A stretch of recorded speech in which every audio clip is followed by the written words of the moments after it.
We are back discussing Servants Season 4, Episode 3, titled Séance, an episode that shows Dorothy hiring 2 live-in nurses to help speed up her recovery and protect her from Leanne. Now, this episode was written and directed by Shyamalan, who I've said in the past is one of my favorite directors of the series, but the question is, does she continue her hot streak as a director? Do we learn the true identity of these nurses? And what exactly is going on in these nightmares that Leanne is having in this episode? We'll be discussing that and so much more in today's spoiler breakdown review, but before we get into it, let's start the conversation in the comments below. What did you all think about this third episode? Was it your favorite out of 3, your least favorite, somewhere in the middle? Let's talk pros and cons and deeper meanings, Easter eggs that you all took away from this episode. And of course, if you all enjoyed today's breakdown, make sure you're hitting that thumbs up button as well as sharing this review to anyone and everyone you know that loves talking about this show just as much as we do. With all that being said, let's get into this week's breakdown. Full spoilers ahead.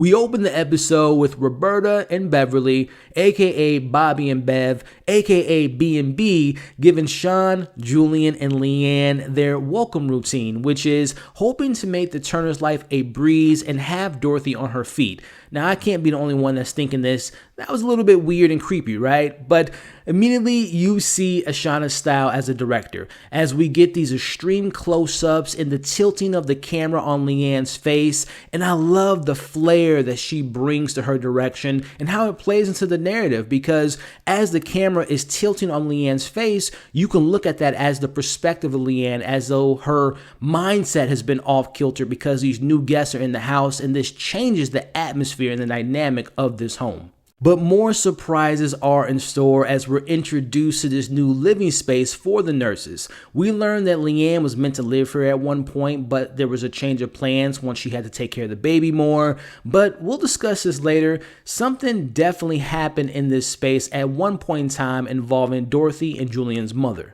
Speaking of Julian, he refers to the nurses as the Shining Twins, which I thought was very hilarious, as we get a little bit of pillow talk between him and Leanne, who, as we know, she believes that they were sent from the church, and even though Julian checked on their background, we know Leanne has to point out that he might have missed some things, as she states, "They think I'm stupid, and I can't see an attack coming. Haven't they seen what I do to people who threaten me?" I love that line there. As we see, Dorothy in this episode is determined to get out of bed, and she is willing to do anything to make this happen, which we'll get into in a bit.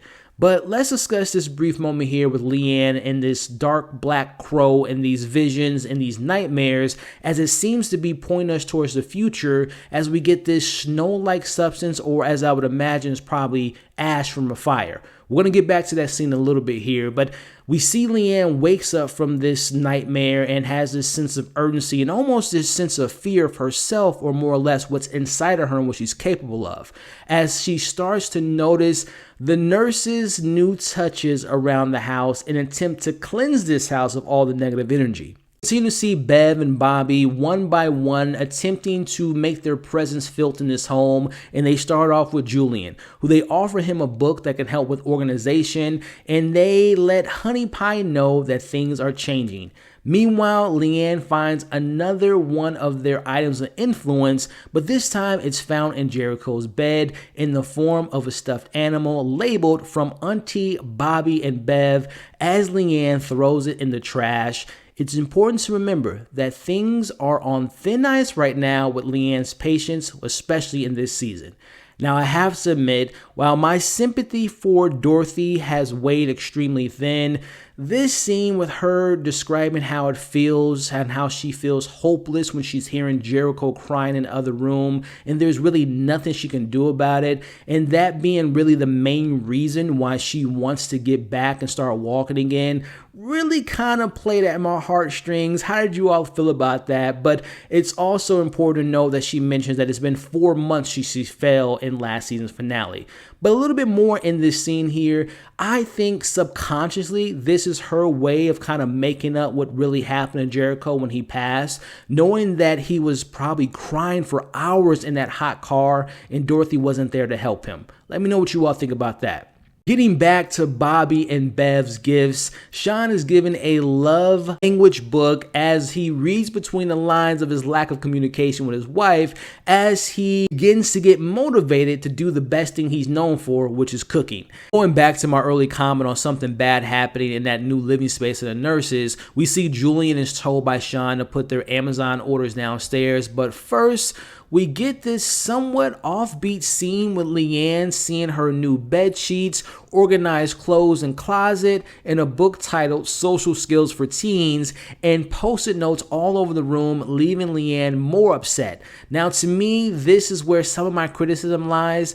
This show has always been a quirky and somewhat off-putting comedy satire, but this episode, the comedy felt a little uneven and tonally off at points, and this scene being one of them. Now, of course, comedy is subjective, but comment below, how did you all feel about the comedy beats in this episode, especially coming from Leanne? Back to Julian, who is clearly afraid and has some discomfort when being downstairs. So my question that I have for you all is, do we see something happening to Julian when he was younger, when he went down there? Maybe he found his mom or dad cheating, or maybe even darker, do we believe she might have died downstairs and maybe even took her own life and he found her? Let me know your thoughts on that in the comments below. Now, this is cut between Dorothy forcing the issue with her walking again as she manages to stand up, but she ultimately falls and she's upset by this. As I mentioned in my episode 1 review, I do believe Leanne will end up helping Dorothy walk again with her powers to get back on a good grace, but we'll see what comes of that. Back with Julian on his hunt to finding if they're church members,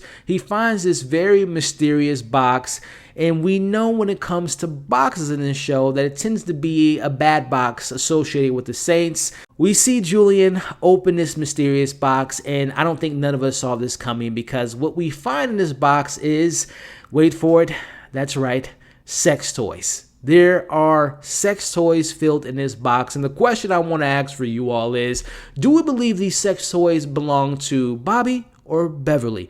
I gotta admit, guys, this was by far a great moment for me because it really played against our expectations, thinking that was something dark and sinister and that the Saints' kits of weapons were going to be there, but instead it's a kit of pleasures, which would probably explain why they're so happy all the time. But seriously, this was one of the funniest moments I've seen in this series. Let me know what you all thought of that very pleasure-filled box that Julian found. Back to our back and forth match with Leanne, E and B, after finding the stuffed animal yet again in Jericho's bed. She just wants them to make their move, but do you notice something with Leanne in this scene? It's her clothes. Most of this episode, she's wearing kind of neutral colors, but now she's in all black, which to me foreshadows what's coming a little bit later in this episode. Again, I also want to point out the camera tilt, which again shows Leanne's headspace and her being on edge and falling deeper into the madness. We cut to Sean trying to communicate with Dorothy with his amazing cooking, but we have a couple Easter eggs here in this scene. One being, if you listen closely to the news reporter, she mentions that the hospitals are overflow with patients, which to me points more to the city being in chaos due to Leanne's crack back in episode 1. But we also see Dorothy reading this book. Now, I couldn't make out the first word, but the second word said projection, which to me makes me think she's reading a book about astral projection, which is a term to describe a out-of-body experience, which may be pointing towards her willing to do something on this matter to get back to walking again.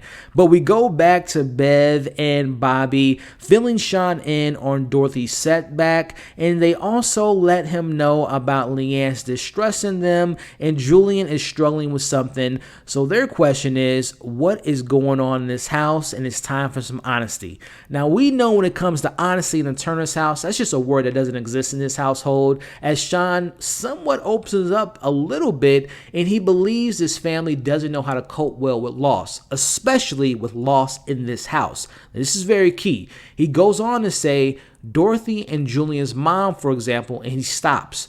What happened to their mother? Let's speculate about that in the comments below. But B&B, take this opportunity to do something radical, as it is time for the family seance. Now, this seance is all for Dorothy to set her attentions. She wants guidance and wants a little bit of help from Bobby, who becomes a vessel. Step one being the passageway. We see them bringing the box of cigars, and in comes Uncle Bob, and it seems a little bit lucky for a first try. So let's move on to our next item, which is a watch. And it's their mother, with a memory of when Dorothy was little. She would go to her bed when she was afraid. Now remember this memory. We see Julian gets his own message, which is forgive himself, and people make mistakes, and there's something else. It's a warning. The Turner's house is here, but it's different. It's rotting from within, and there's a dark, shadow-like storm. Remember this description. Something is tethered to the house and this family. It's evil, and there's a baby crying. Now we see Julian and Sean want this to end because the truth is starting to come out, and Dorothy wants to hear more. They say it's death. Time to close the door to the other side. Now, to me, this was Bobby, or the spirit of her mother, telling Dorothy to acknowledge what happened in the past involving Jericho, and it's time to move on, which I'm sure we're going to get this moment probably in the finale and have to wait to see how it all plays out. But there's one more item, and it comes from Leanne. She pulls out the infamous knife that we've seen from the Lesser Saints, and she forces Bobby to pick it up and goes over what's the next step. False witness shall be punished, and a liar shall be caught. Leanne takes it upon herself to go to the next level and pushes Bobby on the floor and cuts her dress open, and Leanne gets her answer. She's not a Lesser Saints member. Lights are now on, and Dorothy is full upset mother mode as she tells Leanne to go to her room, and Leanne storms off like a little teenager embarrassed by her mom. We see Julian questions what Leanne would have done if she would have found scars on Bobby's back, and Leanne says something that was pretty haunting. I would have killed her, and man, did I feel that line. We end this episode with another peace offering from Sean as he has to go into work. And speaking of work, this peace offering actually works. But Dorothy lets him know that things will never be the same. As we see Leanne sleeping and comes into this other vision nightmare to what's to come of her destruction of the city, but also this house. As we see the streets are filled with destroyed cars, there's debris and ash, and we pan over to the house and we see the broken glass, and there is that dark shadow figure floating like a storm in a living room, appearing to be the last thing standing in this house and possibly in the city, and one would believe this is the darkness that's been festering inside Leanne in its purest form. Now, maybe this is something to come by the season end, but also this is the exact same vision Bobby had in that seance. As we end with Dorothy waking up to the TV off, and I'll be honest with you all, this is one of my worst nightmares. Waking up in the middle of the night and first hearing someone breathing very heavily behind you and rolling over to a complete stranger, but then in this case, it's Dorothy rolling over to Leanne, who we see is doing exactly what Dorothy did as a kid. After having a bad nightmare or being afraid, she would go into her mother's bed.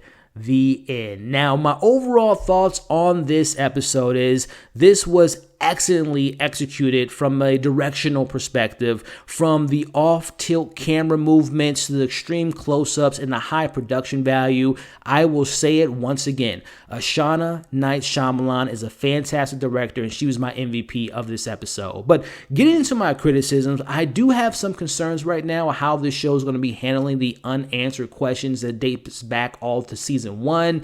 But how will they handle this moving forward? Will they give it to us in the forms of these visions/nightmares? And honestly, I don't think it's the best idea to be introducing new characters at this point, with this being the final season, because we still haven't really got full answers of our main character's backstory.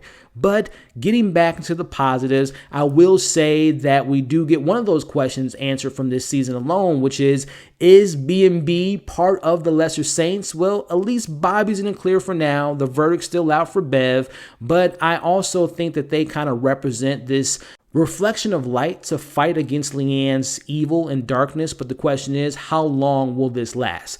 But speaking of lasting, I believe Julian may be ending things with Leanne pretty soon, especially seeing how far she's willing to go. But the question is exactly what will Leanne do if he tries to break up with her? But going back to Julian, I'm so curious if we'll ever explore what exactly happened to their mother.